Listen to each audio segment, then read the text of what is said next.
परम पावन श्री वृंदावन धाम की भूमि पर परम पूज्य सदगुरुदेव भगवान द्वाराचार्य जगत गुरु निम्बारकाचार्य श्री मुकुंद देवाचार्य पीठाधीश्वर श्री राधेश्याम शरण देवाचार्य जी महाराज के मार्गदर्शन में विश्व प्रसिद्ध भगवान श्री कृष्ण की नगरी श्री धाम वृंदावन परिक्रमा मार्ग मिथिला कुंज आश्रम में निरंतर 24 घंटे अखंड श्री युगल नाम महामंत्र संकीर्तन 30 वर्षों से चल रहा है और अखंड अहर्निश 24 घंटे सदा श्री धाम वृंदावन में मिथिला कुंज में चलता रहेगा।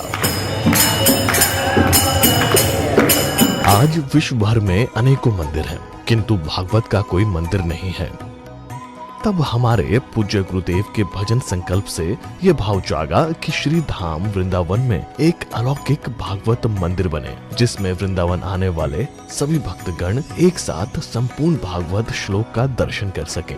सदगुरुदेव के इस भाव को साक्षात करने के लिए विश्व में प्रथम बार श्री धाम वृंदावन मिथिला कुंज आश्रम में श्रीमद् भागवत महापुराण के 18,000 श्लोक शिलालेख लिखित भव्य दिव्य श्रीमद् भागवत महापुराण मंदिर बनने जा रहा है।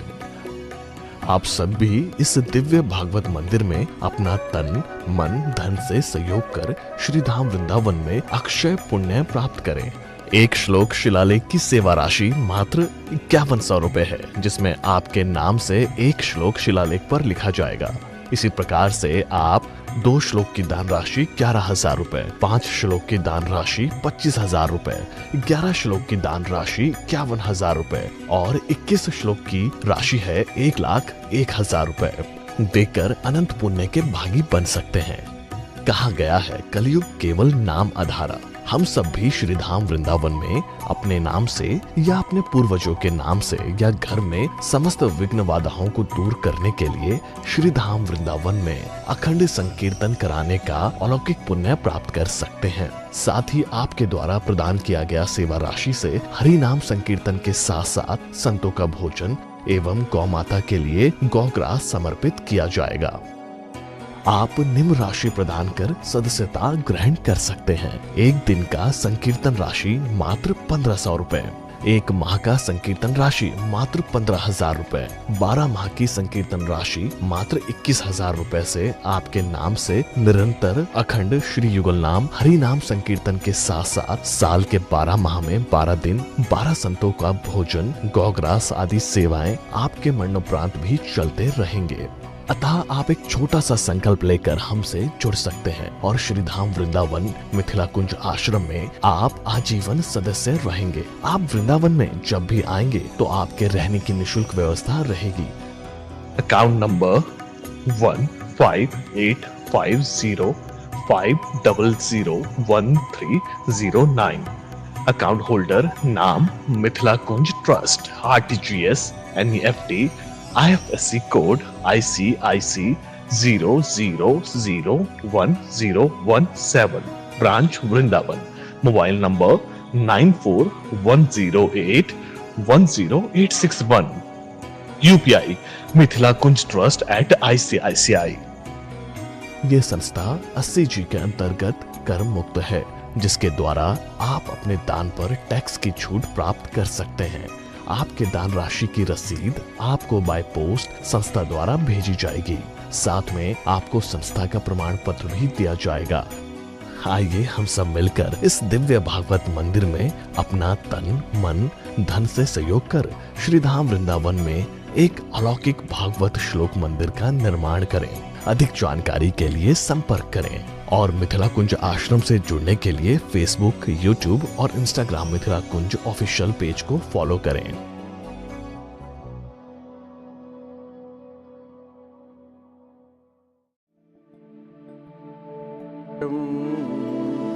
प्रसन्नं ज्ञान स्वरूपं निजभावयुक्तं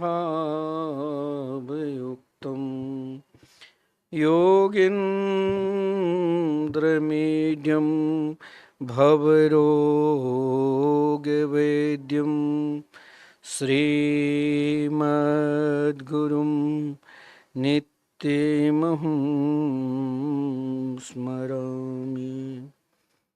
राधां कृष्णस्वरूपाम्बे कृष्णं राधा स्वरूपिणं कलात्मानं निकुञ्जस्थं गुरुरूपं सदा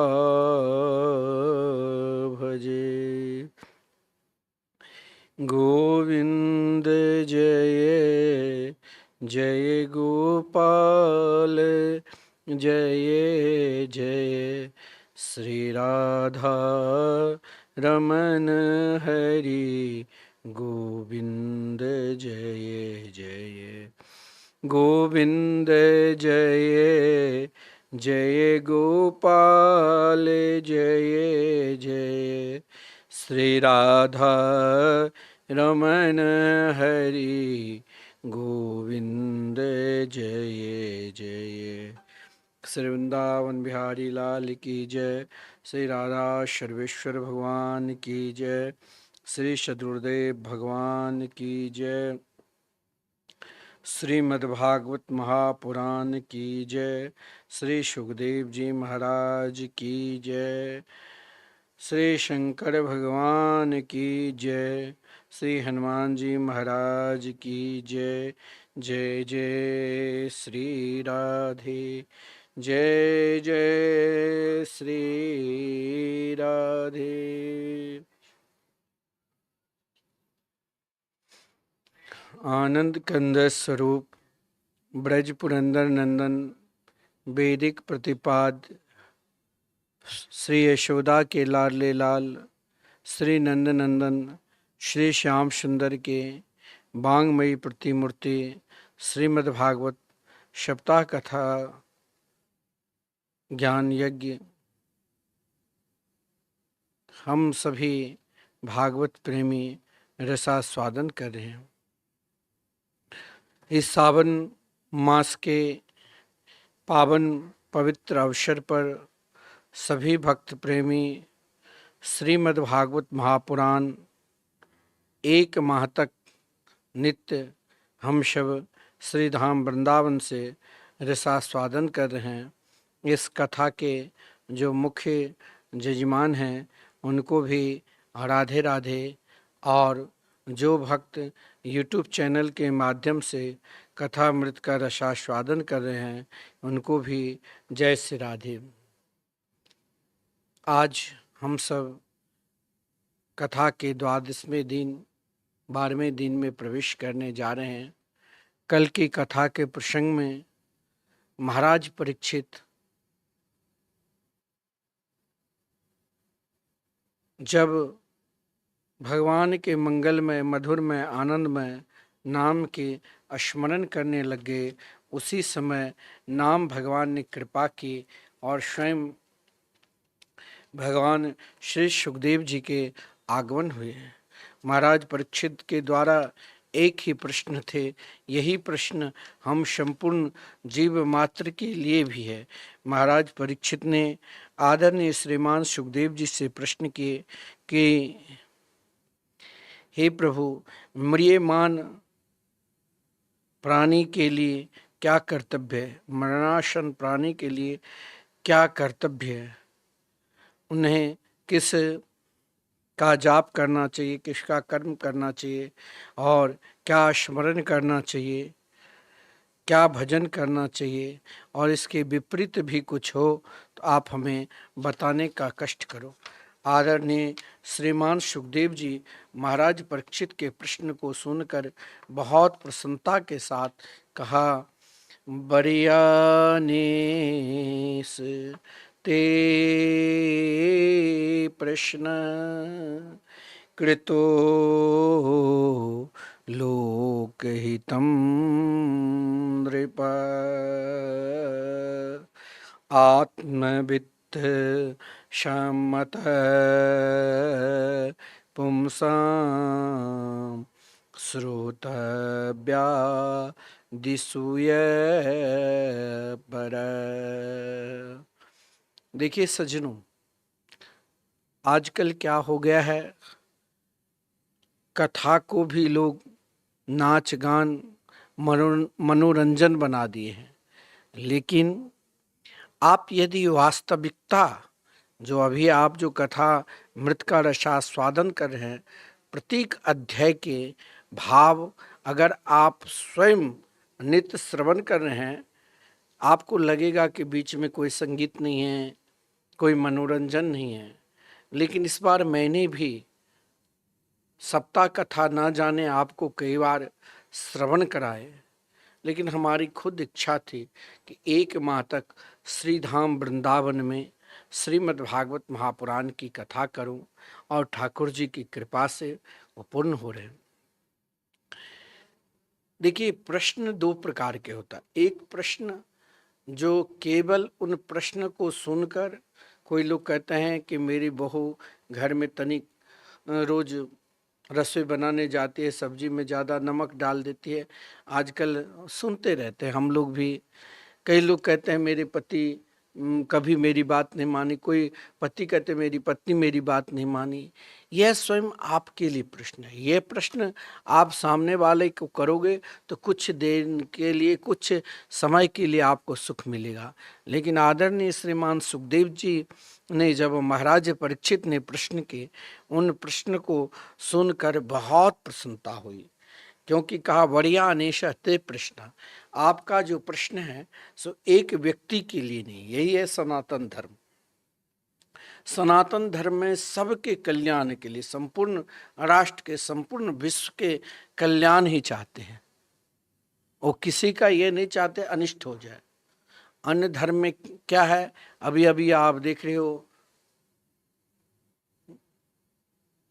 जब कहीं लड़ाई होती है विदेश में, अभी बांग्लादेश में जो लड़ाई चल रही है, वहाँ के प्रधानमंत्री को भारत की शरणागति लेनी पड़ी। लेकिन हमारे सनातन धर्म में सबको आदर करते हैं, सबको सम्मान करते हैं।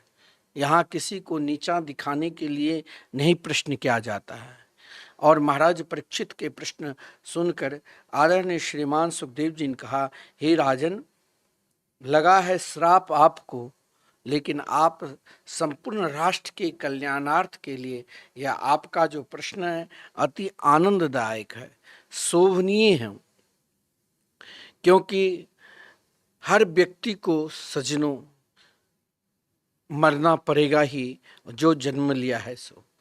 लेकिन हमें अपने मरण को कैसे सुधारना है, यानी मरणासन व्यक्ति को क्या कर्तव्य है, घर परिवार में रहकर, सगे संबंधी में रहकर भी हमें इस संसार में रहकर भगवान को कैसे प्राप्त करें, यही प्रश्न किया था। देखिए, आपने श्रीमद् भागवत के प्रथम स्कंद का जब श्रवण किया, इसमें अधिकार का विशुद्ध निरूपण किया गया है, और इस अधिकार में आप श्रोता का भी अधिकार क्या होना चाहिए और वक्ता का भी अधिकार क्या होना चाहिए, यह वर्णन मिला हमको। और दूसरा स्कंद जो है वो बड़ा विलक्षण है। इन स्कंद में जब हम अधिकारी हो चुके हैं, हमें अपने आप को स्वयं एकांत में सोचना होगा कि हम अभी तक किस स्तर पर पहुँचे हैं। तो दूसरा स्कंद, ये स्कंद साधना प्रधान स्कंद है। इसमें मात्र केवल 10 अध्याय हैं, और इन 10 अध्यायों में सजनों यह विलक्षण भाव है कि परमात्मा की प्राप्ति के ही केवल साधन बताए गए हैं। उन साधनों में भी मुख्य रूप से परमात्मा की प्राप्ति किस साधन से हो, जैसे श्रवण को ही श्रेष्ठ परमात्मा की प्राप्ति का साधन बताया गया है। तो महाराज आदरणीय श्रीमान सुखदेव जी ने जब महाराज परीक्षित के प्रश्न को सुना, तो उन प्रश्न को सुनकर एक क्षण के लिए, एक पल के लिए मंत्र मुग्ध हो गए कि देखो, इस अवस्था में भी संपूर्ण जीव मात्र के कल्याण के लिए प्रश्न किया गया है। महाराज परीक्षित के प्रश्न को सुनकर आदरणीय श्रीमान सुखदेव जी के हृदय में बहुत प्रसन्नता हुई कि महाराज, मानव आज के समय में क्या सोच रहे हैं, क्या करते हैं, यह भी वर्णन किए। और परीक्षित जी से आदरणीय श्रीमान सुखदेव जी कहा, हे राजन, आपका जो प्रश्न है वो लोकहित के कल्याण की भावना से ही बड़ा सुंदर दिव्य आपने प्रश्न किया है। लेकिन आज के समय में हम किस धारा की ओर जा रहे हैं, किस मुख्य धारा से जोड़ रहे हैं, हमारे अंदर क्या आलस्य है, यह भी वर्णन किए हैं। कहा गया है, निद्रया येते नक्तम व्यवायेन च वावय दिवाचार्थे हया राजन कुटुंब भर वा। प्राणी सोचते हैं कि भाई और क्या है, ये खाओ पियो मौज मस्ती करो। इन मौज मस्ती की सोच जिसके अंदर केवल यही सोच है, अरे भगवान के भजन क्या करना है, भगवान के भजन में क्या रखा है, ये तो वैसे मनगढ़ंत बात है, तो क्या उनका समय कैसे निकलता है। वास्तविकता में उनके जो समय निकलता है सज्जनों, आधा समय तो सोने में ही व्यतीत कर देते हैं और आधी समय जो रहता है उन आधी समय में नाना प्रकार के द्रव्य सुख, नाना प्रकार की महाराज वासना सुख और नाना प्रकार के देह सुख में ही अपने इस अलौकिक समय को व्यतीत करता है। परंतु इसको ये साधना परख है। साधक के लिए क्या कहा कि मानव मात्र के कल्याणार्थ के लिए बहुत सुगम और सरल इस कलिकाल में आदरणीय श्रीमान सुखदेव जी ने महाराज परीक्षित को समझाया। देखिए, एक बात ध्यान देना सज्जनों, कहा गया है, श्रद्धावितो भूत्वा आत्मन्येव आत्मनं पश्येत्। श्रद्धा की पूजा लेकर परमात्मा के मार्ग में अगर हम निरंतर चलते हैं, अगर मेरे अंदर श्रद्धा है, तो उन श्रद्धा की विश्वास लेकर जब हम परमात्मा के मार्ग पर चलते हैं तो उस मार्ग से हमें क्या होगा, साक्षात्कार होने लग जाएगा। साक्षात्कार हो जाने पर क्या होगा, श्रद्धा फिर अपने आप बढ़ेगी, फिर श्रद्धा करने की जरूरत नहीं पड़ेगी। किंतु कहा गया है सज्जनों, बड़ा सुगम और सरल उपाय के साथ इस कलिकाल में 3 साधना जो है उस साधना को सर्वोपरि कहा गया है। क्या, तस्मात् भारत सर्वात्मा भगवानी सरोहरि श्रोतव्य कीर्तितव्यश्च स्मर्तव्यश्चेक्षता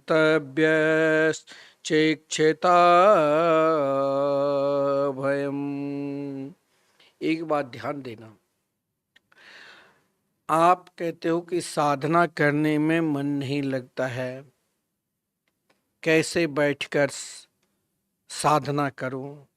लेकिन यहाँ आदरणीय श्रीमान सुखदेव जी बहुत सुगम और सरल मार्ग साधना में बता दिया है। और उस साधना में अगर आपके नाना प्रकार के अवगुण हैं, नाना प्रकार की दोष है, उन दोष को भी स्वयं को चलते फिरते बैठते उठते किसी भी अवस्था में उस दोष की भी चिंता नहीं करना चाहिए। वो परमात्मा की प्राप्ति के जो मुख्य साधना बताया गया है। जिस साधना को आप श्रद्धा के साथ, भाव के साथ आप समर्पित हो जाते हैं, तो आपको जरूर इस कलिकाल में भगवान के अगर साक्षात्कार प्राप्त करना चाहते हो तो 3 साधना है।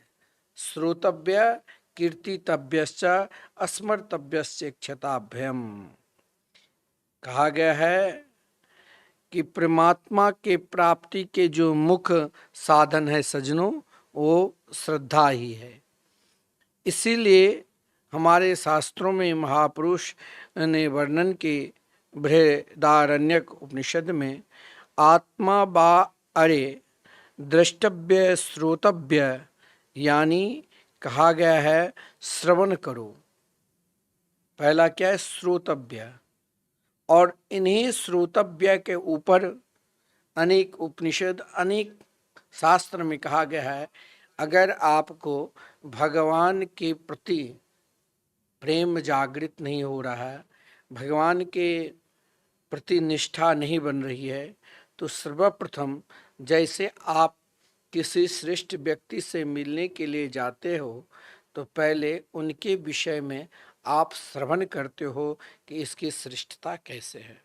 महाराज, आज सारी दुनिया लोग उनके पास पहुंचते हैं एक साधारण मानव में से मिलने के लिए, तो कुछ न कुछ उनके अंदर विशेषता होगी।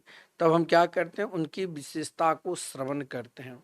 जब श्रवण करके हमारी निष्ठा बनती है, तब हम उनके पास मिलने के लिए ललायित होते हैं और फिर सोचते हैं कि सर्वप्रथम उस ललायित में भी हमें मुख्य साधन क्या हो जाता है, जब हम उसके विषय में श्रवण करने लग जाते हैं, महाराज ये वो व्यक्ति बहुत अच्छे हैं, बहुत अच्छे हैं, इससे जरूर एक बार मिलना है, नहीं बोलते हैं। उसी प्रकार हमें भगवान की दिव्याति दिव्य रूप माधुरी को प्राप्त करना है सज्जनों, तो सर्वप्रथम हमें भगवान की लीला को बार बार श्रवण करना है। देखिए, श्रवण करते रहो, श्रवण करते रहो, श्रवण करो। यह हमारे शास्त्र में कहा गया है। भगवान कि उन प्रेमास्पद भक्ति को प्राप्त करने के लिए श्रवण करो। यह भी सत्य है कि निरंतर हमें हर हमेशा भगवान की मंगलमय लीला माधुरी को श्रवण करना है।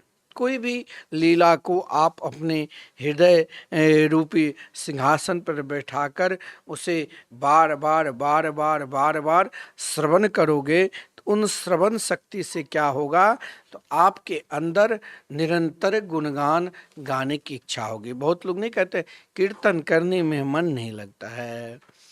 कीर्तन करने में सज्जनों मन कब लगेगा?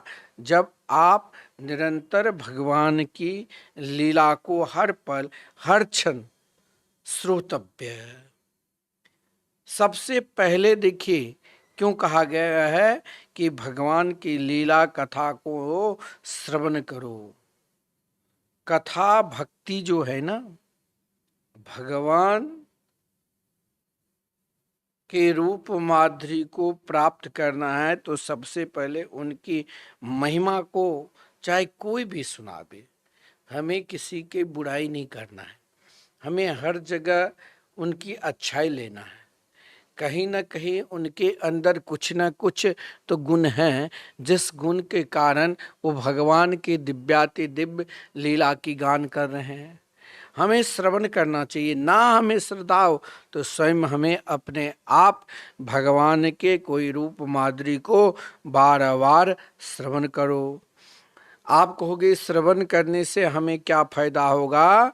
जब आप भगवान के दिव्याति दिव्य लीला श्रद्धा पूर्वक श्रवण करते रहो, तब तक श्रवण करो जब तक आप पूर्ण रूप से उस स्थिति तक न पहुंच जाओ कि आप कहीं भी रहो, किसी भी अवस्था में रहो, किसी भी परिस्थिति में रहो, लेकिन आप उन परिस्थिति में भी उनके मंगलमय मई कथा से एक पल भी आप दूर नहीं हो सकते हैं। ऐसे श्रवण करो, क्योंकि कहा गया है जाके बिनु ना होए परितीति, बिनु परितीति न होए नहीं प्रीति।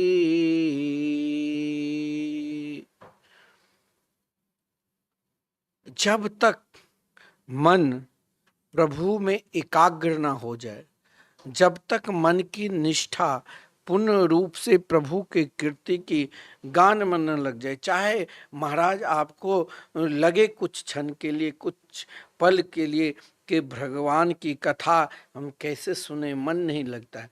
मन न लगे, मन लगे आचार न लगे, तब भी आप भगवान की निरंतर कथा की सुनते रहो, सुनते रहो। तब तक सुनते रहो जब तक भगवान के दिव्याति दिव्य कीर्तन में आपका भाव डूब ना जाए। आपने श्रीमान प्रहलाद जी के चरित्र श्रवण किए होंगे। प्रहलाद जी की कौन से ग्रह लगा था मालूम है? कृष्ण है ग्रह गृहीतात्मा। भगवान के मंगलमयी जब तक गुणगान को सुनते नहीं, तब तक प्रहलाद जी एक क्षण के लिए, उनके लिए एक क्षण भी करोड़ों युग की तरह लगता था। आप कहेंगे कि प्रहलाद जी की यह अवस्था कैसे बनी? तो यह अवस्था माता के गर्भ में ही महाराज एकाग्र चित्त होकर निरंतर सोचा। सबसे एकांत क्या होता है? माता के गर्भ। और माता के गर्भ में माता कयाधु जो निरंतर भगवान की कथा पढ़ती थी, इसीलिए कहा गया है कि गर्भवती स्त्री को निरंतर भगवान के चिंतन करने से आपको अपनी संतान को परम तेजस्वी बनाना है, तो भगवान की कथा श्रवण करो। जब आप भगवान की कथा श्रवण करोगे ना, तब आपको क्या होगा? भगवान की भक्ति में मन लगेगा। भगवान की भक्ति में मन लगने लग जाए तो क्या होगा? आप भगवान के कीर्तन गान करने लग जाओगे। दूसरा साधना बताया कि कीर्तितव्यस्य, भगवान की कथा सुनते सुनते, क्योंकि सर्वप्रथम आप जब कथा भक्ति से जुड़ जाओगे तो आप कीर्तन भक्ति के बिना रहोगे ही नहीं। भगवान की महिमा को पहले सुनो, फिर उसके बाद जो दूसरा साधन है, दूसरे जो भक्ति है, एकमात्र भगवान के मंगलमयी कीर्तन। कीर्तन गाते गाते उसमें ऐसे डूब जाओ। उस आनंद में डूबने के लिए आप पूर्ण रूप से स्वतंत्र हैं। आप कहोगे हम कैसे स्वतंत्र हैं? आप कीर्तन के पहचान यही है कि सामने वाले हमें देखे, हम बहुत ताली बजाकर सामने वाले को आप भी नाचो भाई मैं भी नाचूं, ऐसा नहीं। स्वयं आपका धीरे कीर्तन गाते गाते गाते, जैसे भगवान के जो परम नाम जापक होता है ना, वो जब भगवान के मंगल में कीर्तन को गाते हैं, उस कीर्तन गान के समय उनकी अवस्था क्या होता है जानते हो? शरीर में रोमांच होने लग जाते हैं, गला अवरुद्ध हो जाती है, अपने आप अश्रुपात निकलने लग जाते हैं। जब भगवान के प्रिय भक्त कीर्तन गाते हैं, कभी कभी महाराज स्वयं उस स्थिति को पहुंच जाते हैं जो कीर्तन गाते गाते बेहोश हो जाते थे। ऐसे ऐसे महापुरुष संत हमारे इस भूमि पर हुए हैं। जब हरिनाम संकीर्तन गाते थे तो उनकी स्वयं को अपने आप शुद्ध नहीं रहते। हमारे मिथिला में एक इंजीनियर साहब सरकार हुए थे, और महाराज जब वो संकीर्तन करते थे तो संकीर्तन भाव में ऐसे डूब जाते थे जो उनकी सुध ही नहीं रहता था। 2 दिन निकल गए, 3 दिन निकल गए, उनके साथ उनके भक्त भी उन्हीं वैसे ही भाव में संकीर्तन गा रहे, शरीर के आभास ही नहीं रहता था। यह नहीं कि सामने वाले देखकर खूब नाच ले, हमने बहुत बढ़िया कीर्तन गाया, ऐसा नहीं। कीर्तन भक्ति के विषय में आदरणीय श्रीमान सुखदेव जी के स्वयं उसमें डूब जाओ, उसमें खो जाओ। जब आप स्वयं डूब जाओगे सज्जनों, तभी आपके अंदर जो भगवान के दिव्याति दिव्य स्मरण भक्ति है। देखिए, 3 आदरणीय श्रीमान सुखदेव जी महाराज परीक्षित को केवल 3 भक्ति के आश्रय दिया। कलयुग में आपको नाना प्रकार के साधना है। आजकल देखो, रोज नए नए तांत्रिक आते हैं, कोई आपको पानी पिलाएंगे, कोई आपको फूल देंगे, कोई आपके भविष्य पढ़ेंगे, कोई आपको कुछ बताएंगे, लेकिन आपको इतनी जगह भटकने की जरूरत नहीं। यही अज्ञानता है, और इसी अज्ञानता को दूर करने के लिए परमात्मा ने 3 साधना दी। हर धर्म में देखिए, धर्म अलग अलग है, पंथ अलग अलग है, पुकार अलग अलग है, लेकिन ये तीनों सब में है। परमात्मा की प्राप्ति के लिए ये तीनों साधना सब में है। हर जो जिस धर्म को मानते उसमें भी आपको यही कहेंगे कि अपने इष्ट का निरंतर हर हमेशा श्रवण करो, उनकी महिमा को श्रवण करो। जब महिमा को श्रवण करोगे तो आपके हृदय में वो पराभक्ति जागृत होगी, जो आप उनके पुकारने लग जाओगे। जब आप भाव के साथ पुकारोगे, भाव के साथ चिंतन करोगे, जब भाव में आप स्वयं डूब जाओगे, तब आपके हृदयाकाश से उनके बिना आप एक पल नहीं रहोगे।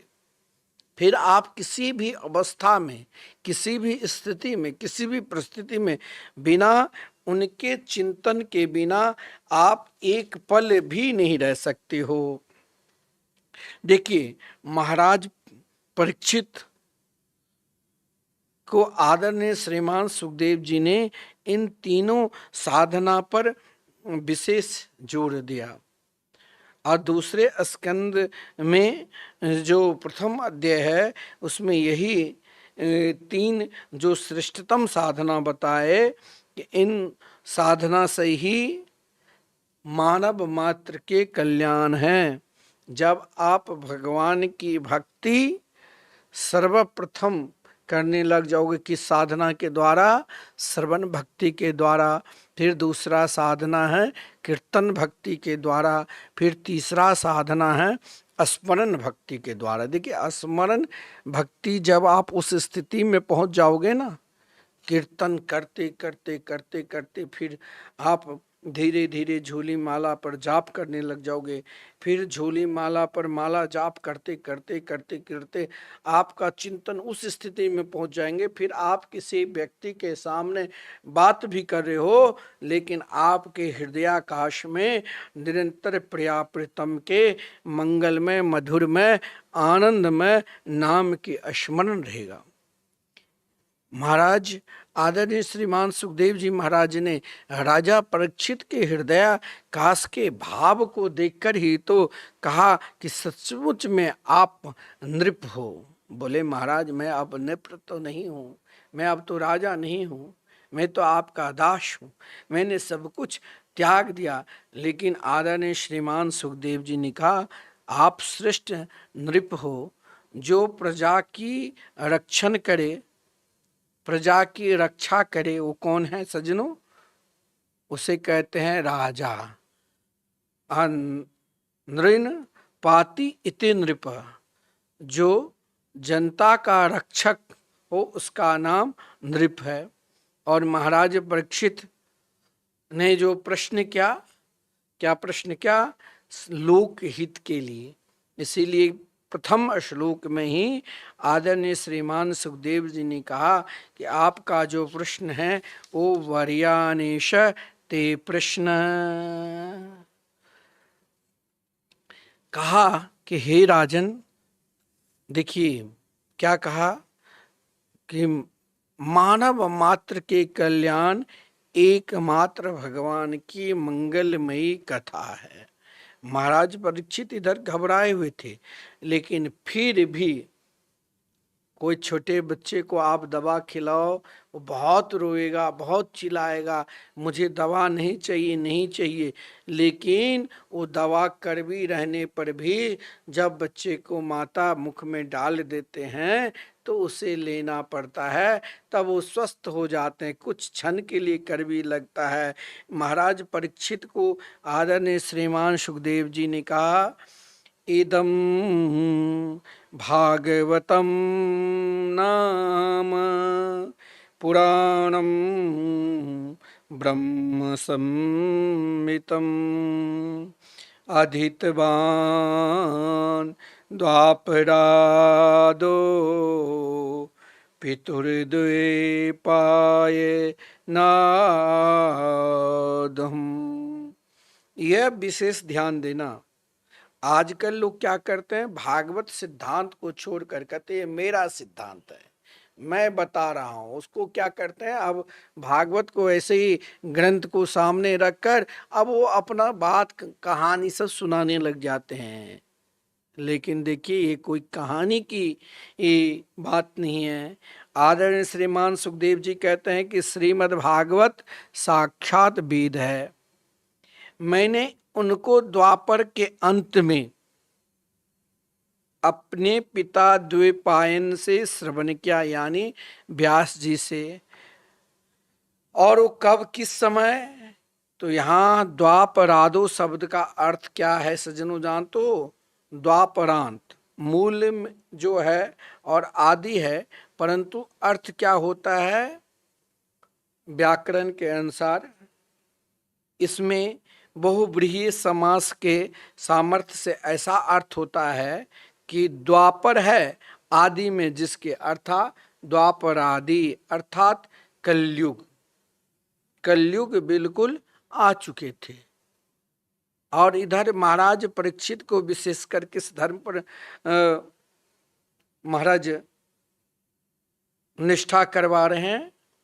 हम लोग कहते हैं हमने यहाँ ये क्या, लेकिन श्रीमान सुखदेव जी कहते हैं मैंने अपने गुरुवर से जो द्वापर आदि द्वापर के अंत में जो प्राप्त किया, वही भक्ति मैं तुम्हें श्रवण कराऊंगा, जिनके नाम श्रीमद् भागवत महापुराण है। और श्रीमद् भागवत महापुराण से आपके हृदय में जो ये तीन श्रेष्ठतम निष्ठा है, ये निष्ठा है, इस पूर्ण रूप से श्रद्धा करा दे तो समझ लो कि आपने भागवत कथा सुनी है। भगवान की भक्ति में तीन निष्ठा पूर्ण रूप से अगर समर्पित करा दे तो आप समझ लेना कि मैंने सत्संग किया, मैं अभी कथा अब सुन चुकी हूँ। ये नहीं जो आप बार बार सुनते हो, नाच लिया गा लिया, कौन कौन? तो श्रवण भक्ति, फिर कीर्तन भक्ति और फिर स्मरण भक्ति। और कहा ये तीनों प्राप्त होगा किससे? तो श्रीमद् भागवत महापुराण से। जिस भागवत महापुराण को देखिए, अपने आप कहोगे मैंने ये प्राप्त किया, आपका कुछ नहीं है। जब आपका ये शरीर अपना नहीं है तो आप अपना क्यों जोड़ते हो? ये सब गुरुजनों के द्वारा प्राप्त हुआ है। यही बात भगवान सुखदेव जी ने कहा कि यह भी श्रीमद् भागवत महापुराण में अपने गुरुजनों के द्वारा जो प्राप्त किया है, वही भागवत मैं तुमको प्रदान करूंगा। देखो, महाराज परीक्षित कुछ क्षण के लिए घबरा गए थे। कुछ क्षण के लिए लगता था कि क्या कीर्तन भक्ति से, क्या श्रवण भक्ति से, क्या स्मरण भक्ति से, अब जो मेरी आयु मात्र 7 दिन बचा है, क्या इससे बच सकते हैं? लेकिन उनकी निष्ठा को देखकर महाराज फिर आदरणीय श्रीमान सुखदेव जी ने कहा, देखो भक्ति तो वो चीज है महाराज खट्वांग ने, जानते हो, ये एक निष्ठा। हम किसी को समझा रहे हैं और वो जानते ही ये व्यक्ति बहुत ज्ञानी है और फिर भी उनके समझ में नहीं आ रहा है, तो वो आप पर विश्वास नहीं करेंगे। आप पर विश्वास तब करेंगे जब आप उनको प्रभाव दिखाओगे। बिना प्रभाव से वो सामने वाले आपके निकट झुकेंगे भी नहीं। तो क्या प्रभाव दिखाया? देखिए, भागवत की प्रभाव भागवत से ही दिखाया। आज के लोग अपना प्रभाव दिखाने लग जाते हैं, हमने ये क्या, हमने ये क्या। लेकिन श्रीमान सुखदेव जी ने कहा कि देखो भागवत क्या है। भगवान के शरणागति को स्वीकार करने से क्या होता है, इसके विषय में बता रहे हैं महाराज खट्वांग। जिस महाराज खट्वांग ने 2 घड़ी में आप सही होकर भगवान की उपासना करते हो ना, मन से तो देखो क्या काम बनता है। भगवान कीर्तन भक्ति जो है, इस कीर्तन भक्ति में हमें कैसे खोना है, ये जो स्मरण भक्ति है इसमें कैसे डूबना है, इसके विषय में कहा गया है कि 2 घड़ी इसमें समय बिताओ। एक महात्मा बोलते थे कि आप जियो लेकिन सही तरीका से जियो, 2 घड़ी जियो पर चमक कर जियो। महाराज खट्वांग ने जब देवलोक पर आक्रमण हुआ, संपूर्ण देवता ने महाराज खट्वांग के शरण में आए। महाराज खट्वांग ने जब देवलोक पर जाकर देवताओं को विजयश्री दिलाएं और कहा, महाराज देवता लोग ने कहा आपने बहुत बड़ा कृत्य किया है, लेकिन आप बताओ आपको क्या चाहिए। महाराज खट्वांग भगवान के परम भक्त थे। कहा महाराज मुझे कुछ नहीं चाहिए, अगर देना ही चाहते हो तो भगवान के चरणार बिंद में ही मेरी को मुक्ति मिले। संपूर्ण देवता ने एक साथ कहा कि मुक्ति देने के अधिकारी एकमात्र श्री राम कृष्ण के चरणार बिंद है। फिर 2 घड़ी में भगवान के दिव्य लीला को स्मरण करते हुए स्वयं भगवान को प्राप्त कर लिया। इस भाव को एक महात्मा बहुत सुंदर मैंने सुना, वो आपको सुना रहा हूँ। महात्मा बोलते थे कि देखो सज्जनों, 2 घड़ी ही जियो पर चमक कर जियो, 2 घड़ी जियो लेकिन स्वच्छ कार्य करके जियो, सात्विक काम करके जिंदगी को व्यतीत करो। बहुत दिनों तक आप हो, लेकिन मलिनता पूर्वक जीने से कोई लाभ नहीं है। 2 घड़ी ही जियो पर चमक कर जियो। राजा खट्वांग ने 2 घड़ी में ही सब कुछ छोड़कर और एकमात्र भगवान के चरणार बिंद में समर्पित होकर क्या क्या भगवान को प्राप्त कर लिया। आदरणीय श्रीमान सुखदेव जी ने कहा, परीक्षित तुम यह मत समझो कि तुम्हारी आयु बहुत कम है और कम में भी बहुत कम बची है। मरने के समय जो कुछ करना चाहिए सब कुछ कर लो। मूर्ख लोगों को यह पता नहीं चलता है कि मरने के बाद क्या होता है, लेकिन जो जानकार लोग हैं उनको पता यह रहता है। इसीलिए वो निर्भय होकर कि भाई शास्त्र में कहा गया अजरा अमरबथ प्राज्ञो विद्यामर्थम तचिंतेत। धन को अगर आपको उपार्जन करना है तो कहते हैं कि हम कभी मरेंगे नहीं, लेकिन परमात्मा को अगर प्राप्त करना है तो ये सोचो कि भाई ये जो मेरे बाल है वो मृत्यु पकड़ रखा है। महाराज परीक्षित जो घबराए हुए थे, वही महाराज परीक्षित को विश्वास दिलाने के लिए आदरणीय श्रीमान सुखदेव जी बार बार इस विषय पर जोर दिया कि मूर्ख लोगों को ये पता नहीं चलता है कि मरने के बाद क्या होता है, लेकिन जो जानकार लोग हैं उनको पता रहता है। इसीलिए हमें अपने आप को निर्भय हो जाओ। हमें यह विश्वास रखना चाहिए कि मैं अकेला नहीं हूं, मेरे साथ मेरे इष्ट है। मृत्यु के बाद कोई दुर्गति होगी यह ख्याल बिल्कुल छोड़ दो और स्वयं को यह अपने आप को यही निर्भय हो जाओ। देखो सज्जनों, निर्भय का अर्थ है यहाँ देह को जो लघु भगु अथवा पिछलगू लोग है उसके साथ आसक्ति मत करो, उनकी स्पृहा छोड़ दो। यह दुनिया तो ऐसी चलती रहेगी सज्जनों। किसी के मरने से किसी का कोई काम बंद नहीं हुआ है। बड़े बड़े राजा पृथु सरीखे बड़े बड़े महाराजा इस संसार में आए मर गए, बड़े बड़े महापुरुष आए मर गए, लेकिन सृष्टि ज्यों का त्यों चलती है। इसीलिए मृत्यु की चिंता छोड़ दो और घर से निकलकर पुण्य तीर्थों में स्नान करो और मन में यहाँ पर प्रणव के विषय में, अभ्यास योग के विषय में भी महाराज परीक्षित को समझाया। अभ्यासेन मनसा शुद्धम त्रिवृद्ध ब्रह्माक्षरम परम। का देखो, पहले स्नान के द्वारा शरीर में स्थिरता लाना चाहिए। ये देखिए साधना के ऊपर है, इसलिए साधना के ऊपर ही बता रहा हूँ। जिता सुनो जिस श्वासो जिस संगो जिचेंद्रिय। फिर शरीर को काबू में हो और श्वास पर विजय प्राप्त कर लो और फिर किसी के प्रति आसक्ति ना रहे।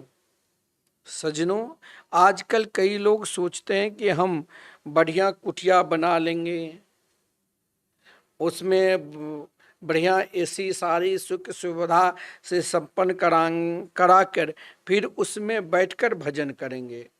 अरे सज्जनों, कुटिया में आसक्ति तो पहले से ही हो गई।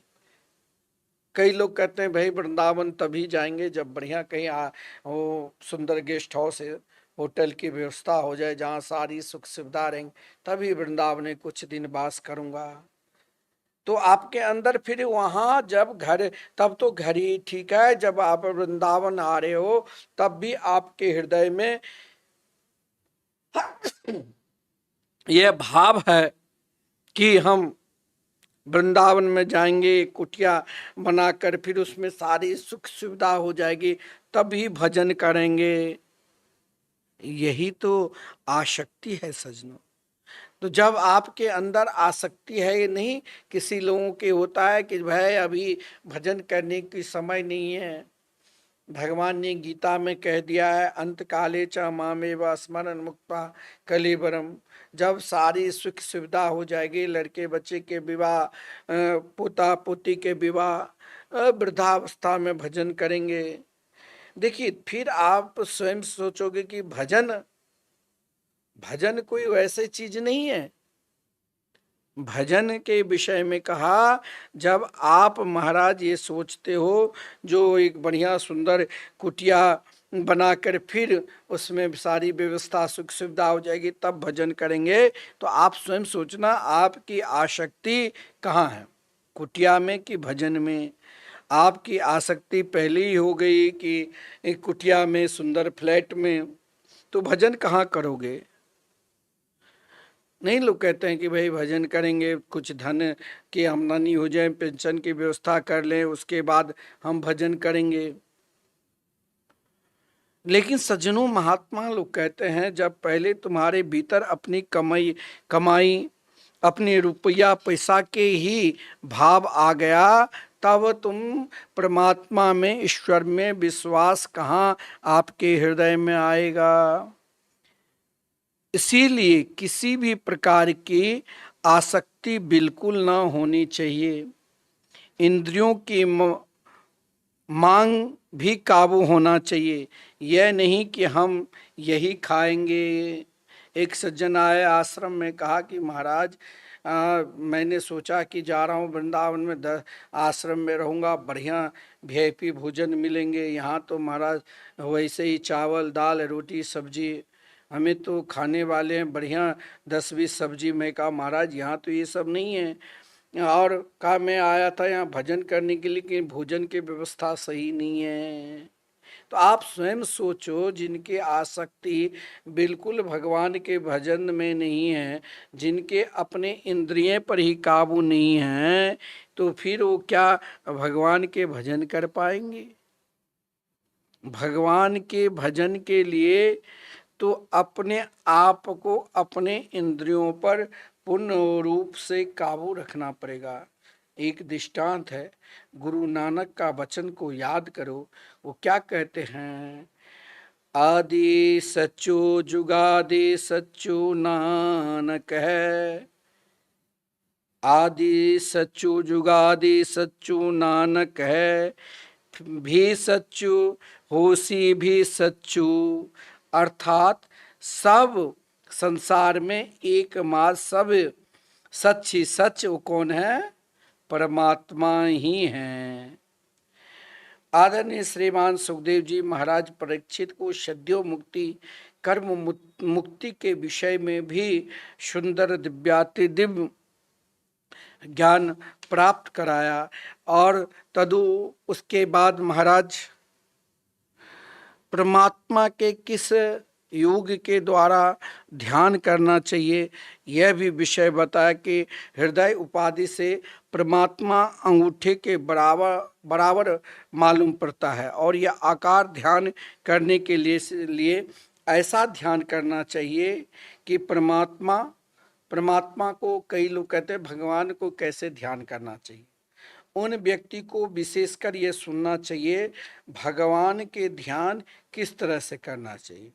भगवान के ध्यान करना है, परमात्मा को ध्यान करना है तो सर्वप्रथम यह देखिए परमात्मा मुस्कुरा रहा है, उसके मुख पर प्रसन्नता है, कमल की तरह उनकी आंखें खिली हुई है, पीला पीला सुंदर उनके दिव्याति दिव्य वस्त्र धारण किए हुए हैं, उनके आभूषण बड़े सुंदर है, वे हमारे खिले हुए हृदय कमल पर, हृदय रूपी कमल पर सजनों विराजित है। उसके बक्षा स्थल पर स्वयं लक्ष्मी जी है जो गला में कौस्तुभ मणि धारण किए हुए हैं। जब आप ध्यान करना चाहोगे तब आपके उन अंगों और आभूषणों को बारे में अलग अलग जानकारी मिलेगी। जैसे सज्जनों वक्षा स्थल पर भगवान के क्या है? लक्ष्मी का चिन्ह है। वो कैसे हैं? तो गले में कौस्तुभ मणि है, उसमें कौस्तुभ मणि में कोई छेद भी नहीं है, न डोरी लगता है और न कोई छेद है, सीधे भगवान धारण करके रखता है। उसका रंग रूप क्या है? उसका रंग रूप इस प्रकार के बारीक से भगवान का ध्यान करने का भी भाव बताया कि जिस ध्यान से भगवान में कैसे मन एकाग्रचित हो जाता है। आजकल ये नहीं है कि एसी रूम में बैठ जाओ आजकल और नेत्र बंद कर लो, ध्यान कर लो। एक सज्जन ने कहा जब मैं एसी रूम में ध्यान करने बैठता हूँ ऐसी गहरी नींद आ जाती है मुझे पता भी नहीं चलता मैं क्या कर रहा हूँ। इस तरह से नहीं, ध्यान करना है तो भगवान के जिस प्रकार मैंने कहा उनके रूप माधुरी को कैसे किस प्रकार ध्यान करना चाहिए, यही महाराज कर्म मुक्ति बताते हैं। सद्यो मुक्ति और कर्म मुक्ति, 2 अध्याय तक सद्यो मुक्ति और कर्म मुक्ति के ही विषय में संपूर्ण जानकारी दिया है। और कहा गया है कि सद्यो मुक्ति के मुख्य और सद्यो मुक्ति कर्म मुक्ति के जो मुख्य पहचान है, कहा गया जिसमें एकमात्र भगवान के प्रति भक्ति योग हो जाए, भगवान के प्रति भक्ति योग हो जाए, वो सबसे बढ़िया मार्ग है। और वो मार्ग कैसे? आप जिस अवस्था में हैं, जो भी काम करते हैं खूब करो, लेकिन उस काम में के अधिष्ठात्री कौन है? मेरे इष्ट है। यानी यही भक्ति योग सर्वश्रेष्ठ है। जैसे ब्रजांगनाएं, ब्रज की गोपिकाएं संपूर्ण घर के क्रियाकर्म करती थे, लेकिन उस कर्म को भगवान में ही समर्पित रखती थी।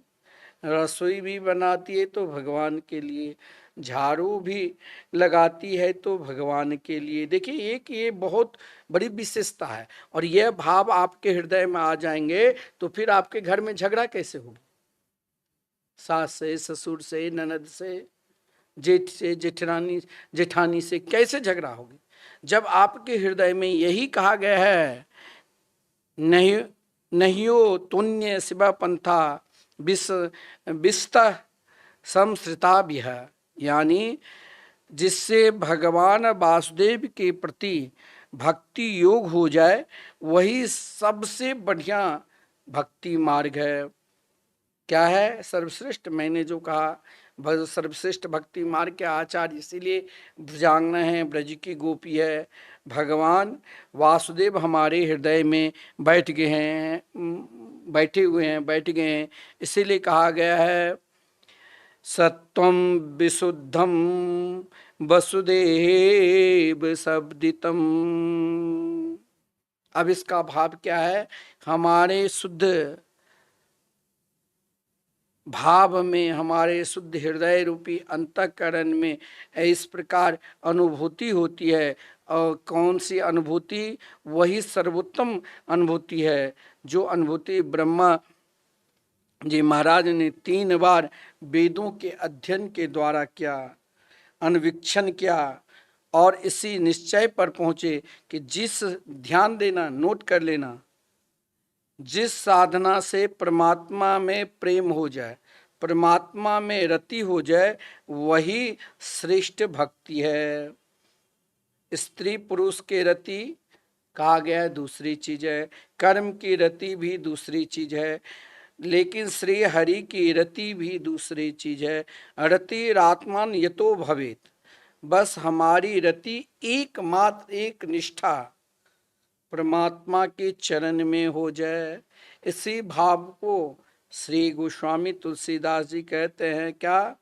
सीता राम चरण रति मोरे, अनुदिन बढ़हूं अनुग्रह तोरे। ये भाव आप समझ लेना, यही सद्यो मुक्ति और कर्म मुक्ति का भाव है। साधकों को यही तो जांच करनी है कि हमारी रति कहाँ है। अगर यह भाव आपको आ जाएंगे कि हम कहाँ हैं, हम किस स्तर पर खड़े हुए हैं और हमारी रति किस में है, अगर हमारी रति परमात्मा के चरणारविंद में है तो समझ लो सीताराम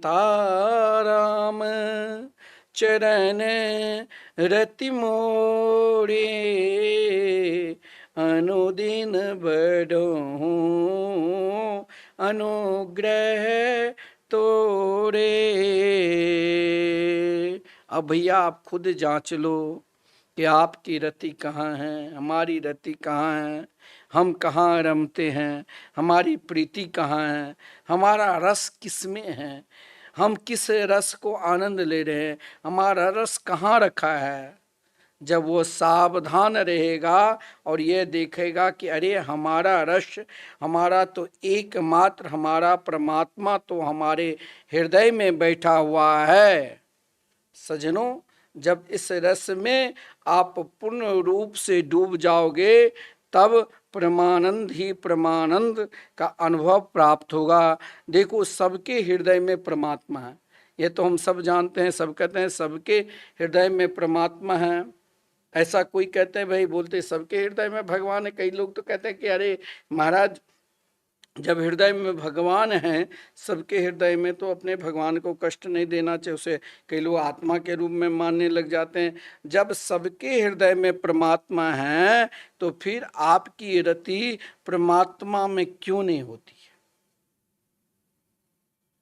और जब ये भाव आप जानते हैं कि सबके हृदय में परमात्मा है तो यह कैसे हमें भी मालूम पड़ना चाहिए ना। कैसे मालूम पड़ता है? जैसे कई लोग कहते हैं अपने आत्मा से मालूम पड़ता है, कोई लोग कहते हैं हृदय आदि तो आत्मा है, किंतु जो दृष्टा है वो आत्मा असंग चैतन्य है सज्जनों। और वही देश काल वस्तु अपरिच्छिन्न लक्षण साधन जो है वही परमात्मा का लक्षण है। अनेक परमात्मा के लक्षण के ही विषय में भी कहा गया है, लेकिन इन समस्त विषयों में एकमात्र जो मुख्य साधन मैंने कहा सद्यो मुक्ति कर्म मुक्ति के जो मुख्य साधन है कि हमें भगवान की कथा को निरंतर श्रवण करना चाहिए, वाणी से कीर्तन करना चाहिए, मन से स्मरण करना चाहिए। श्रोतव्य कीर्तितव्य से स्मर्तव्यो भगवान नृणाम, ये भाव दो जगह कहा है। 36वां श्लोक में भी कहा है कि श्रोतव्य कीर्तितव्यश्च स्मर्तव्यो भगवान नृणाम। द्वितीय स्कंद के प्रथम अध्याय में भी भगवान ने यही 5वें श्लोक में कहा गया, और द्वितीय स्कंद के दूसरे अध्याय में भी 36वां श्लोक में भगवान ने वही निर्णय पर ला लिया। संत महापुरुष जब आपको कोई भगवान की महिमा अमृत सुनाते हैं तो उन महिमा अमृत को श्रवण करते करते अनेक दृष्टांत देते हैं, लेकिन उन दृष्टांत में भी पुनः वही सिद्धांत पर ला देते हैं। जैसे आदरणीय श्रीमान सुखदेव जी ने वही सिद्धांत पर ला दिया, क्या? भगवान का ही कान के द्वारा निरंतर उनकी कथा अमृत का रसास्वादन करो, वाणी से उनके कीर्तन करो और मन से निरंतर उनके स्मरण करो। इससे क्या होगा? तो इससे त्वचा आँख नाक आदि और स्वाद लेने वाले जीव, इन चारों का तो महाराज क्या हो जाएगा? तिरस्कार। तथा वाणी के द्वारा निरंतर नाम, कान के द्वारा निरंतर श्रवण और मन के द्वारा निरंतर स्मरण करो। इन तीनों में आपके अगर पूर्ण रूप से निष्ठा रहेगी तो यही मनुष्य के लिए सबसे बड़ा साधन क्या है, आपको बता दिया ना। नोट कर लो, फिर लिखाता हूं। मानव मात्र के लिए सबसे बड़ा क्या साधन है? नोट कर लो। मानव मात्र के लिए सबसे बड़ा यही साधन है कि वाणी के द्वारा निरंतर भगवान के गुणगान करूं, कान के द्वारा भगवान की कथा श्रवण करूं और मन के द्वारा भगवान के निरंतर स्मरण करूं और उनमें पूर्ण रूप से अपने आप को निष्ठ हो जाऊं। यही सर्वश्रेष्ठ सद्यो मुक्ति और कर्म मुक्ति के विषय में कहा गया है। सज्जनों, आगे किस देवता की उपासना करने से क्या मिलता है, ये तीसरे अध्याय में कहा गया है। श्रीमान सुखदेव जी बताते हैं मरने वाले मनुष्य को क्या करना चाहिए। बाबा, मरने वाले तो इस संसार में सब है, इसीलिए सबको सब समय उसका ज्ञान होना चाहिए कि मनुष्य एक एक कामना से एक एक देवता का भजन करता है। अगर आपको महाराज किसी के राहु के ग्रह है तो आप राहु की उपासना करते हैं, किसी पंडित जी बोलते राहु के जाप करा लो, किसी के अंदर केतु के ग्रह है तो आप केतु की उपासना करते हो, पंडित जी कहते हैं कि आपके अंदर महाराज कुछ ग्रह है, केतु की उपासना करो। जिसके अंदर जो भी ग्रह है उस देवता की उपासना करते हैं, क्योंकि मनुष्य के मानव मात्र के एक एक कामना से एक एक देवता का भजन करना पड़ता है। आपको जिस कार्य की इच्छा हो, यदि ब्रह्म तेज चाहिए, तेज लोग सुंदरता के लिए अनेक क्रीम लगाते हैं, लेकिन तेज के लिए ही कहा गया है बृहस्पति के भजन करना चाहिए। ब्रह्म तेज की कामना से बृहस्पति का भजन, विद्या की प्राप्ति करना है, शंकर जी की खूब आराधना करो, उपासना करो। अनेक अनेक प्रकार की कामना के विषय में अनेक अनेक देवताओं का साधन बता दिया है, अनेक अनेक देवताओं को उपाय बता दिया है। किस देवता की साधना करने से सज्जनों हमें क्या मिलेगा, किस देवता की उपासना करने से हमें क्या मिलेगा। लेकिन एक बात ध्यान देना, ये ध्यान देने युग है कि कामना की पूर्ति के लिए भगवान का भजन करना ठीक नहीं है। आप चाहते हो कि हम भगवान के भजन करते हैं कि हमारी कामना की पूर्ति हो, लेकिन महापुरुष लोग कहते हैं और भागवत के भी सिद्धांत है कि अगर आपके अंदर कामना, कोई कामना है, तो फिर उस कामना के जो अधिष्ठात्री देव है उन देवताओं को उपासना करो। हर देवता की उपासना करने से अलग अलग कामना की सिद्धि होती है। यहाँ तो भागवत सिद्धांत तो यही कहा गया है, अकाम सर्व कामो वा मोक्ष काम उदारधि तीव्रेण भक्ति योगेन यजेत पुरुषं परम।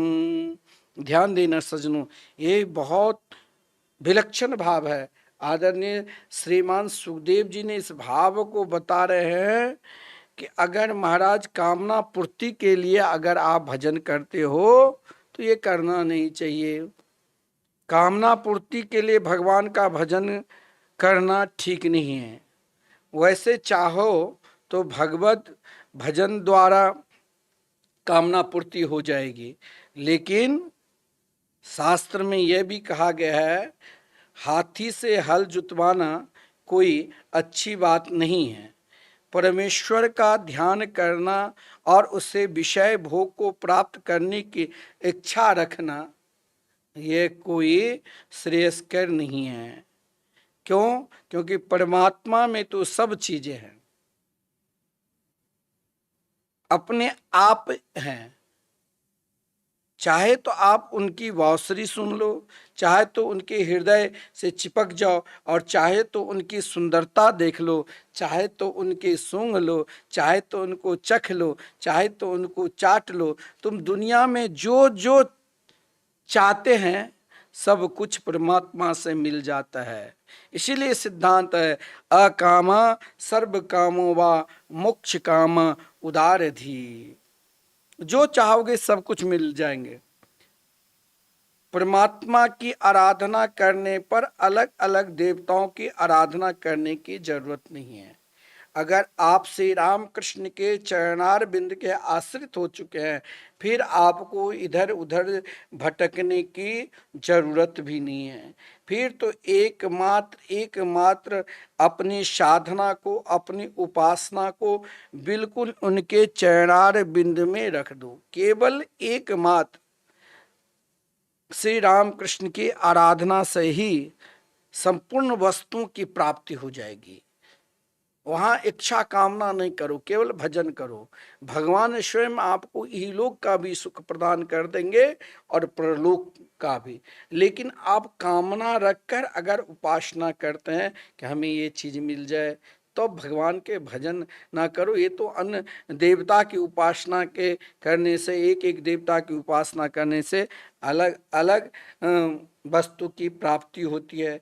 लेकिन केवल एकमात्र हमें भगवान के निरंतर उनके मंगलमय नाम की आराधना करना चाहिए, नाम की उपासना करना चाहिए, वो भी निष्काम होकर। वहाँ अगर आप निष्काम होकर भगवान की भक्ति करते हो तो अपने आप सर्व कामना की पूर्ति हो जाएंगे। अरे मोक्ष काम भी मिल जाएंगे। और मोक्ष से भी ऊपर क्या है जानते हो? मोक्ष से ऊपर क्या है? भगवान की भक्ति है। इस संसार में कोई पूछे कि मोक्ष से ऊपर क्या है, तो आप केवल यही बताना, क्या?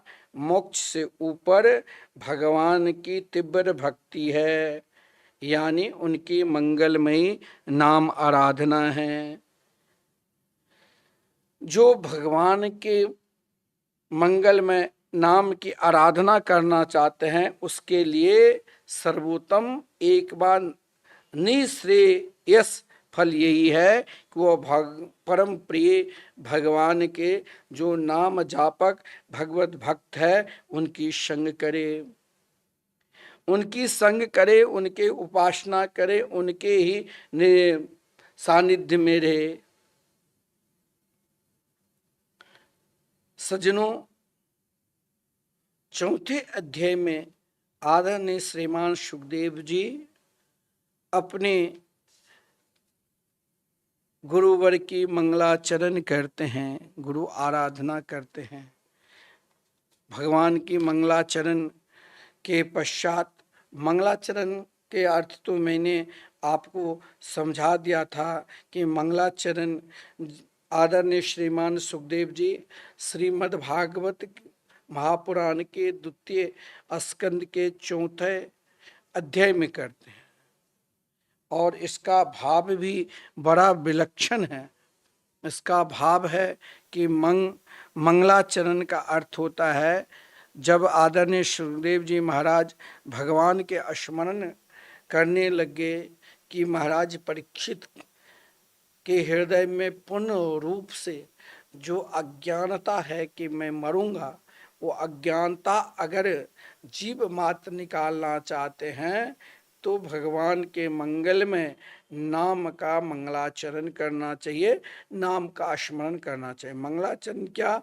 मंगल उसको कहते हैं जिसमें मनुष्य आदमी अपने काम में आगे बढ़े। मंगलाचरण यानी मंगल, जिससे कि मंगल किसे कहते हैं? जिसमें व्यक्ति अपने काम में आगे बढ़े, जिससे प्रगति हो, उसका नाम मंगल है। कल्याण कहते हैं फल को, जिसे सुख मिले, जो सुखात्मक हो, वो कल्याण है। लेकिन श्रीमद् भागवत महापुराण में दोनों शब्द का प्रयोग हुआ, इसीलिए कहा गया है नमः परम कल्याण, नमः परम मंगलम।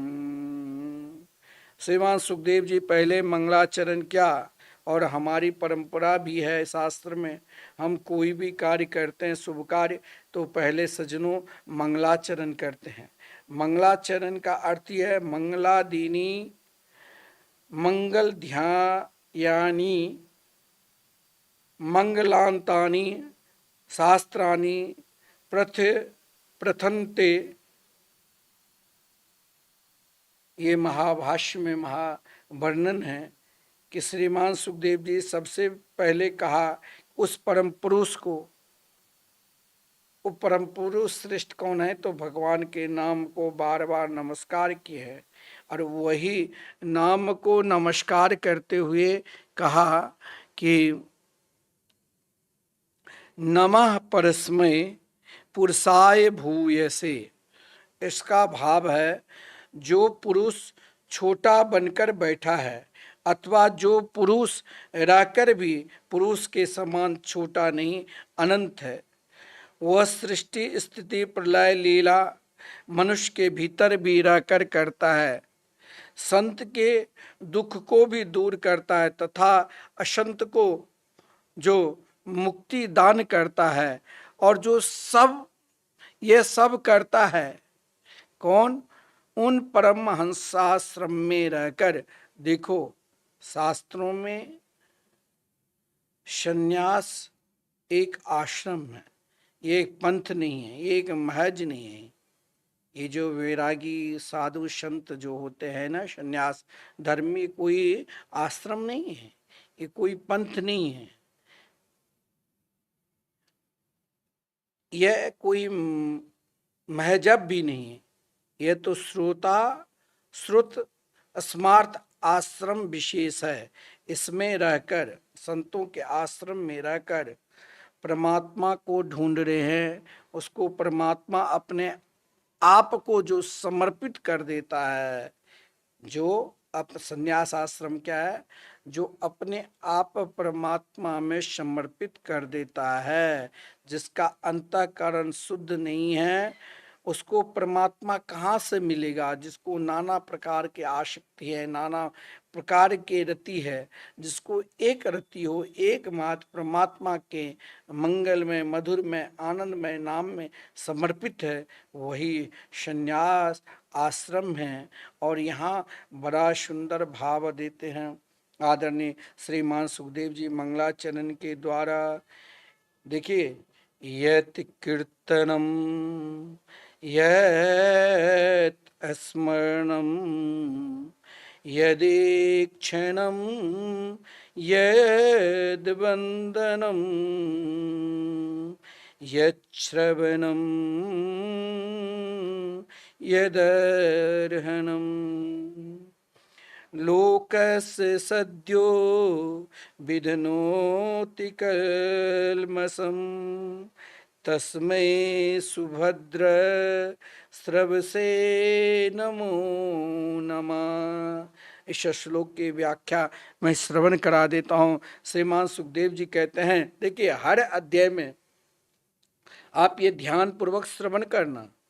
द्वितीय स्कंद में मात्र 10 अध्याय, लेकिन उन सभी अध्याय में, चाहे प्रथम अध्याय हो, चाहे द्वितीय अध्याय हो, चाहे तृतीय अध्याय हो, चाहे चौथे अध्याय मंगलाचरण हो, सभी में भगवान के मंगलमय नाम की महिमा दिया है। यत् कीर्तम यत् स्मरणम यदीक्षणम यद बंदनम यच्छृण्मन् यदर्हणम।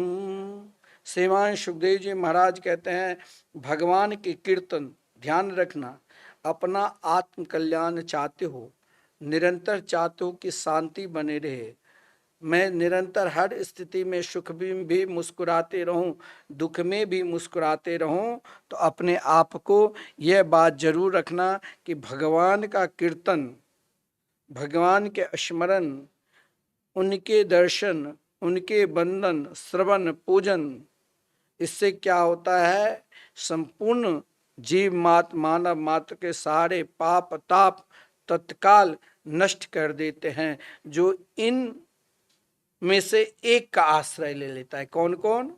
तो कीर्तनम, स्मरणम, दर्शनम, वंदनम, श्रवणम, पूजनम, इनमें से एक का भी आप आश्रय ले लोगे तो आप चाहे महान से महान कोई पापी है, और जिस दिन अगर वो महाराज पाप करते करते थक चुका है, फिर भी उनकी प्रवृत्ति पाप में लगा है, लेकिन वो भी भगवान के मंगलमय नाम संकीर्तन करने लग जाते हैं या करवाते हैं, समझ लेना उनका संपूर्ण पाप ताप सब कुछ नष्ट हो जाते हैं। इसीलिए मैं आपको निरंतर कहता हूँ, कई भक्त करवा रहे हैं, ऐसा नहीं है, कई लोग दर्शन करने के लिए भी आते हैं कि श्रीधाम वृंदावन में चलो, परिक्रमा मार्ग में, अटल वन में, श्री राधा मोहन मंदिर में, मिथिला कुंज के प्रांगण में, जहां निरंतर 32 सालों से अखंड कीर्तन चल रहे हैं। कई भक्त कहते हैं जरा मुझे दर्शन भी करा दो, और आप रोज जो नाम संकीर्तन चल रहे हैं, यही नाम संकीर्तन आप प्रातः काल जब आप सोकर जगते हो, तब भी आप अपने घर में भी 1 घंटा जरूर नाम संकीर्तन करो। ना समय है तो संकीर्तन सुनो, और 7 बजे से आप मिथिला कुंज यूट्यूब चैनल के माध्यम से निरंतर संकीर्तन के सस्वर आनंद लोगे, और संकीर्तन सुनना चाहिए। कहा गया है, महान से महान पापी तापी कैसा व्यक्ति क्यों न हो, उनका प्रवृत्ति ही पाप में लगा हुआ है, वो इतना काम में से एक काम जो कर लेगा ना, वो पापी नहीं रह सकता है। आपकी रति यानी आपका मन संकीर्तन में लगा हुआ है, आप समय नहीं है, ऑफिस जाते हो समय नहीं है, घर के बहुत काम है, तो आप जरूर श्रीधाम वृंदावन में जो अखंड संकीर्तन चल रहे हैं, आप 1 दिन का संकीर्तन कराते हो भाई। 1 दिन के संकीर्तन में कौन सा ज़्यादा व्यय है, घर पर कराओगे 20,000 खर्चा होगा, यहाँ तो मात्र 2100 में 1 दिन का संकीर्तन।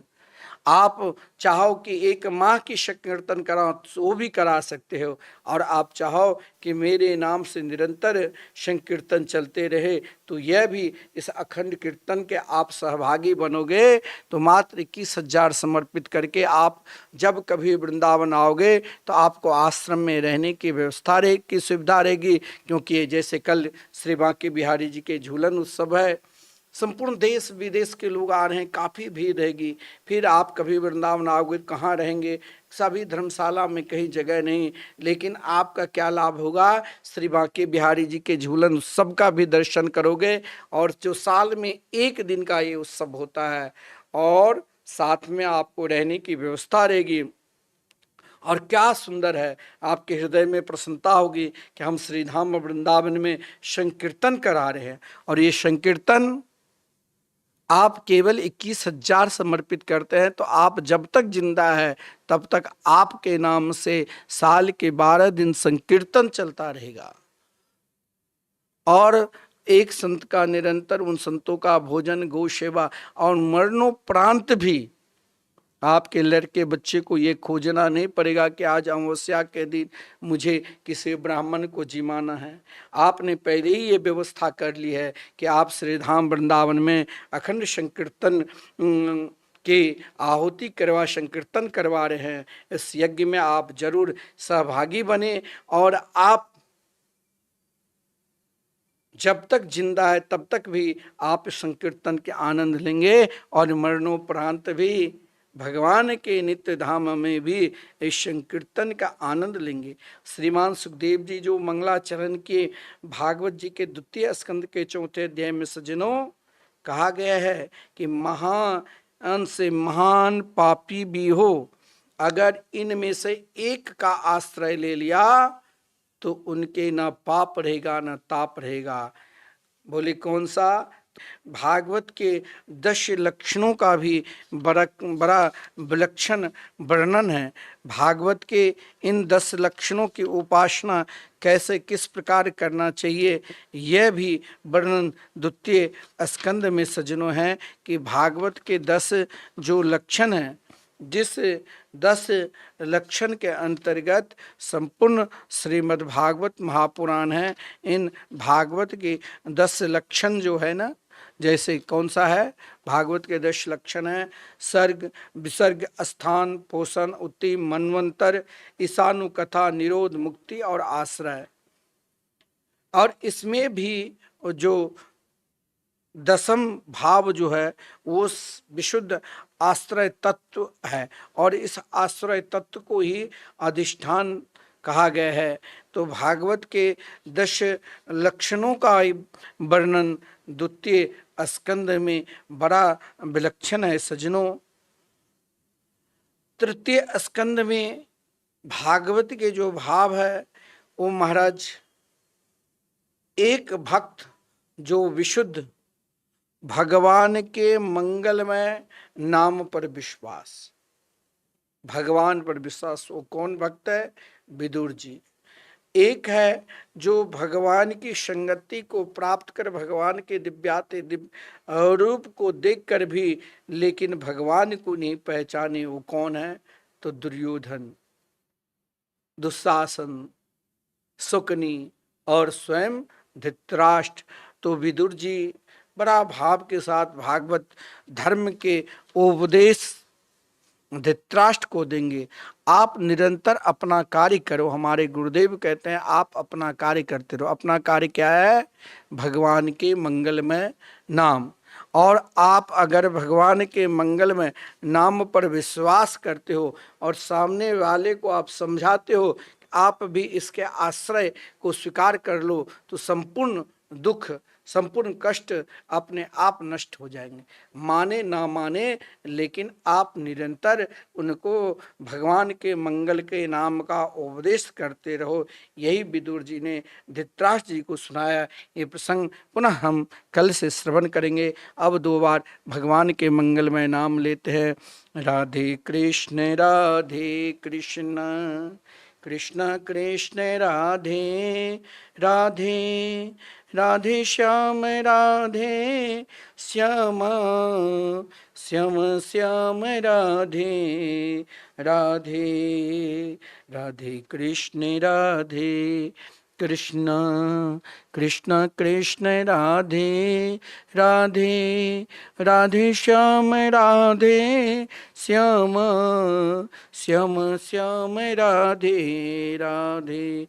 श्री वृंदावन बिहारी लाल की जय। जय जय श्री राधे, जय जय श्री राधे।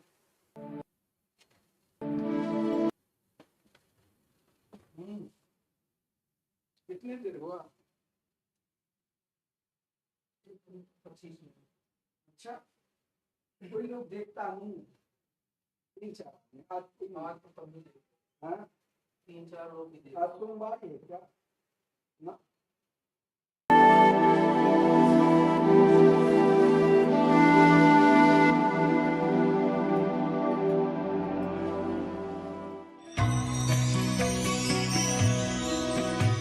परम पावन श्री वृंदावन धाम की भूमि पर परम पूज्य सदगुरुदेव भगवान द्वाराचार्य जगत गुरु निम्बारकाचार्य श्री मुकुंद देवाचार्य पीठाधीश्वर श्री राधेश्याम शरण देवाचार्य जी महाराज के मार्गदर्शन में विश्व प्रसिद्ध भगवान श्री कृष्ण की नगरी श्री धाम वृंदावन परिक्रमा मार्ग मिथिला कुंज आश्रम में निरंतर 24 घंटे अखंड श्री युगल नाम महामंत्र संकीर्तन 30 वर्षों से चल रहा है और अखंड अहर्निश 24 घंटे सदा श्री धाम वृंदावन में मिथिला कुंज में चलता रहेगा। आज विश्व भर में अनेकों मंदिर हैं, किंतु भागवत का कोई मंदिर नहीं है। तब हमारे पूज्य गुरुदेव के भजन संकल्प से ये भाव जागा कि श्री धाम वृंदावन में एक अलौकिक भागवत मंदिर बने, जिसमें वृंदावन आने वाले सभी भक्तगण एक साथ संपूर्ण भागवत श्लोक का दर्शन कर सकें। सदगुरुदेव के इस भाव को साक्षात करने के लिए विश्व में प्रथम बार श्री धाम वृंदावन मिथिला कुंज आश्रम में श्रीमद् भागवत महापुराण के 18,000 श्लोक शिलालेख लिखित भव्य दिव्य श्रीमद् भागवत महापुराण मंदिर बनने जा रहा है। आप सब भी इस दिव्य भागवत मंदिर में अपना तन मन धन से सहयोग कर श्री धाम वृंदावन में अक्षय पुण्य प्राप्त करें। एक श्लोक शिलालेख की सेवा राशि मात्र 5100 रुपए है, जिसमें आपके नाम से एक श्लोक शिलालेख पर लिखा जाएगा।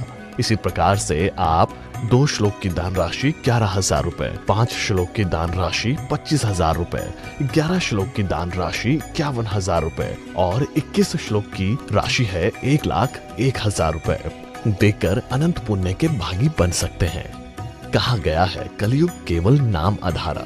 हम सब भी श्री धाम वृंदावन में अपने नाम से या अपने पूर्वजों के नाम से या घर में समस्त विघ्न बाधाओं को दूर करने के लिए श्री धाम वृंदावन में अखंड संकीर्तन कराने का अलौकिक पुण्य प्राप्त कर सकते हैं। साथ ही आपके द्वारा प्रदान किया गया सेवा राशि से हरि नाम संकीर्तन के साथ साथ संतों का भोजन एवं गौ माता के लिए गौग्रास समर्पित किया जाएगा। आप निम्न राशि प्रदान कर सदस्यता ग्रहण कर सकते हैं। एक दिन का संकीर्तन राशि मात्र 1500 रुपए, एक माह का संकीर्तन राशि मात्र 15,000 रुपए, 12 माह की संकीर्तन राशि मात्र 21,000 रुपए से आपके नाम से निरंतर अखंड श्री युगल नाम हरि नाम संकीर्तन के साथ साथ साल के 12 माह में 12 दिन 12 संतों का भोजन गौग्रास आदि सेवाएं आपके मरणोपरांत भी चलते रहेंगे। अतः आप एक छोटा सा संकल्प लेकर हमसे जुड़ सकते हैं और श्री धाम वृंदावन मिथिला कुंज आश्रम में आप आजीवन सदस्य रहेंगे। आप वृंदावन में जब भी आएंगे तो आपके रहने की निशुल्क व्यवस्था रहेगी। Account number 158505001309। अकाउंट होल्डर नाम Mithila Kunj trust, RTGS NEFT IFSC code ICIC 00011017, branch Vrindavan. Mobile number 9410810861। UPI Mithila Kunj trust @ICICI। ये संस्था 80G के अंतर्गत कर मुक्त है, जिसके द्वारा आप अपने दान पर टैक्स की छूट प्राप्त कर सकते हैं। आपके दान राशि की रसीद आपको बाय पोस्ट संस्था द्वारा भेजी जाएगी। साथ में आपको संस्था का प्रमाण पत्र भी दिया जाएगा।